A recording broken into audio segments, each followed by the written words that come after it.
Yuk kita kupas tuntas apa sih sebenarnya rekayasa perangkat lunak itu. Soalnya ini adalah disiplin ilmu yang membangun hampir seluruh dunia digital di sekitar kita. Bayangin aja, mulai dari aplikasi di ponsel kita sampai sistem super rumit yang menjalankan bank dan pesawat terbang. Kita akan bedah kenapa ya, sekedar coding itu aja nggak akan pernah cukup. Nah, ini nih pertanyaan yang sering banget muncul. Banyak yang mikir, kalau bikin software itu ya cuma duduk di depan komputer, terus ngetik baris-baris kode. Tapi coba deh pikirin, kalau emang segampang itu, kenapa ya proyek-proyek software raksasa sering banget gagal, telat, atau biayanya bengkak? Kenyataannya, jauh lebih kompleks dari itu. Analogi yang paling pas buat ngebayanginnya toh, ini kayak membangun gedung pencakar langit. Nggak mungkin kan kita bangun gedung setinggi itu cuma dengan numpuk-numpuk bata secara acak. Tentu nggak. Kita butuh cetak biru yang detail, perencanaan yang matang banget, tim yang solid dan terkoordinasi, plus pengujian yang super ketat. Nah, persis seperti itulah cara kerja rekayasa perangkat lunak. Oke, sekarang mari kita selami lebih dalam lagi. Kenapa sih kita butuh pendekatan yang lebih terstruktur daripada sekedar coding? Jawabannya itu ada di sifat perangkat lunak modern itu sendiri. Coba deh kita pikirin software yang kita andalkan tiap hari. Sistem perbankan online yang ngejaga uang kita, aplikasi peta yang nuntun kita pulang, atau bahkan sistem kontrol lalu lintas udara yang memastikan ribuan penerbangan aman. Semakin kompleks sebuah sistem, semakin besar taruhannya. Di sini, kegagalan itu bukan lagi cuma soal error biasa, tapi bisa berarti kerugian finansial yang masif atau bahkan membahayakan nyawa. Nah, untuk memahami rekayasanya, kita harus paham dulu apa itu perangkat lunak dan kenapa ia begitu unik. Beda banget sama produk lain yang kita kenal. Ini bukan barang fisik yang bisa kita sentuh atau kita lihat. Jadi secara mendasar, software itu bukan cuma barisan kode atau programnya aja loh, tapi ini adalah sebuah paket lengkap. Di dalamnya juga termasuk struktur data yang dipakai dan semua dokumentasi yang ngejelasin cara kerjanya. Semuanya jadi satu kesatuan. Karakteristik inilah yang bikin software itu unik banget. Beda sama mobil yang diproduksi massal di pabrik, setiap software itu direkayasa secara spesifik. Dia juga nggak akan berkarat atau aus kayak baut, tapi bisa jadi usang karena teknologinya berubah. Seringnya, software itu dibuat kayak potongan puzzle yang pas cuma untuk satu tujuan tertentu. Sifatnya yang fleksibel dan nggak kasat mata ini, kayak hantu di dalam mesin, membuatnya jadi super sulit dikelola tanpa disiplin rekayasa yang kuat. Jadi gimana dong cara kita mengelola sesuatu yang unik dan kompleks banget ini? Jawabannya adalah dengan menerapkan disiplin rekayasa ya, sama seperti yang diterapkan di bidang teknik sipil atau teknik mesin. Sebuah definisi klasik dari Fritz Bauer ini menangkap esensinya dengan sempurna ya.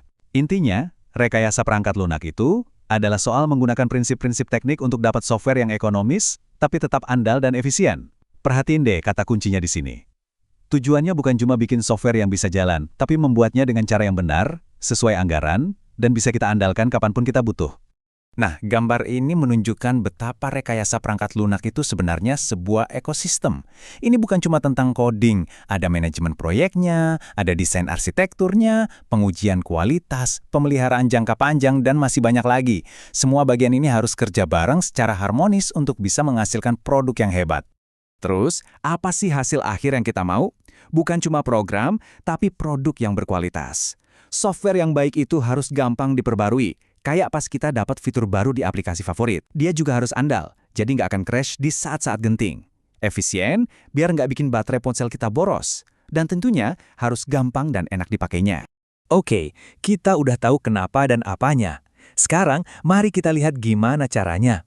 Gimana sih proses membangun perangkat lunak ini dijalankan secara terstruktur?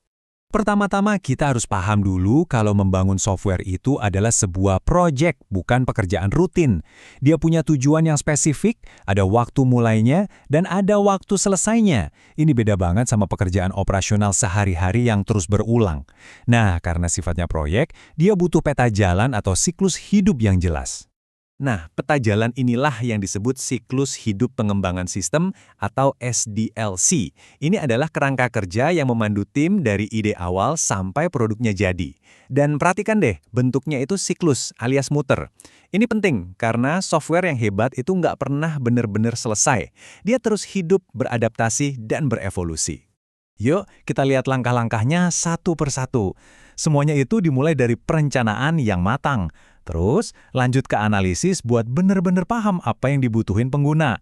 Setelah itu, baru deh desain arsitekturnya dibuat.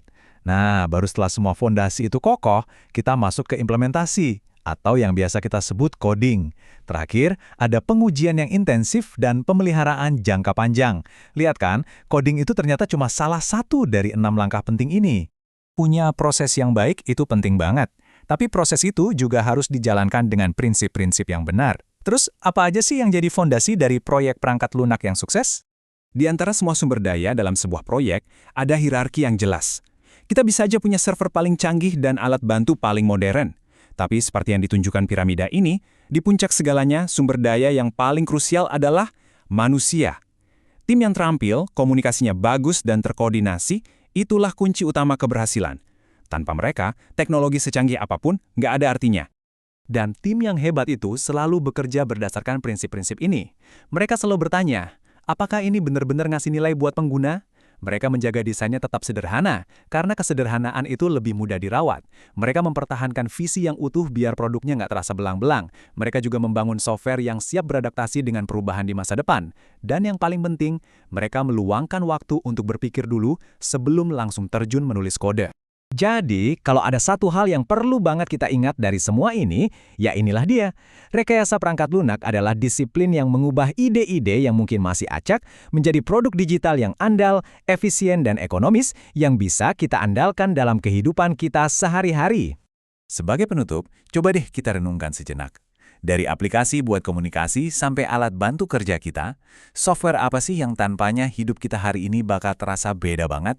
Nah, di balik setiap aplikasi itu, ada proses rekayasa yang kompleks yang membuat semuanya jadi mungkin.